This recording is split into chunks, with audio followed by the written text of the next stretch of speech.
What are you afraid of? And do you agree with that comment that you attract what you fear?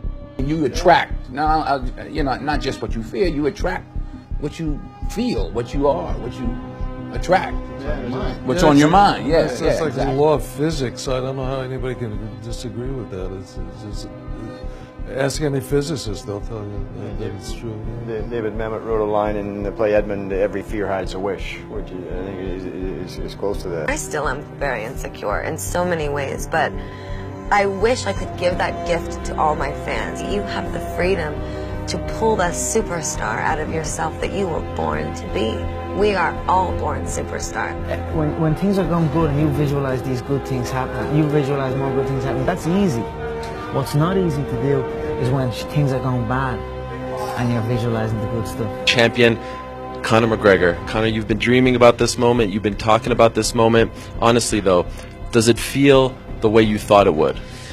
Yeah, it does. It feels beautiful. I dreamt this so much, so clearly, so precisely, and so frequently that it has manifested itself into reality, and that's what I am feeling right now. It's a dream come true. I would visualize things coming to me that I wanted or whatever. This was in like 1987, 85, yeah. And I had nothing at that time, so it was like, but it just made me feel better. It made me, at that time, all it really was for me was kind of making me feel better. I would drive home and think, well, I do have these things, and they're out there. I just don't have a hold of them yet, but they're out there. Okay, so didn't you write yourself a check? I heard that you did. Is that true? I wrote myself a check for $10 million for acting services rendered, and I gave myself 5 years, or 3 years maybe, and I dated it Thanksgiving 1995, and I put it in my wallet and I kept it there, and it deteriorated and stuff,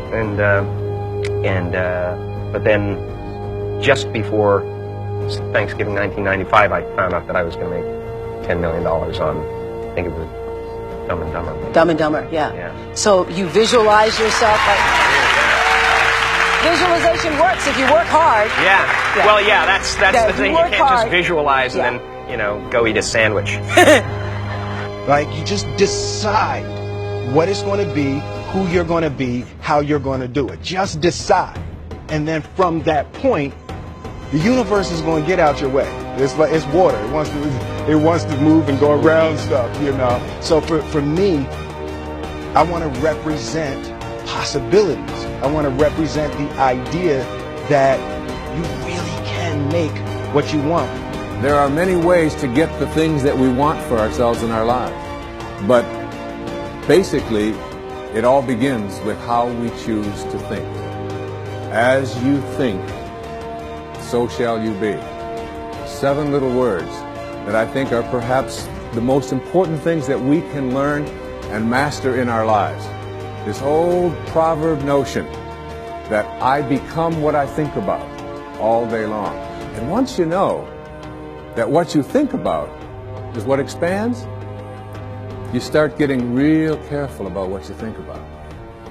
You don't allow your thoughts to be on anything that you don't want, or that you wouldn't want to have manifest or show up for you in your life. Like attracts like. You have to understand, you are a magnet. Whatever you are, that's what you draw to you. If you're negative, you're going to draw negativity. You're positive, you draw positive. You're a kind person, more people are kind to you. So you're like a magnet, you know, and you got to understand something about like attracts like. If you see it in your mind, you can hold it in your hand. This is so true. Joy and depression cannot reside in the same space. Laugh every chance you get. Just bust out laughing, even if it ain't funny. Just laugh.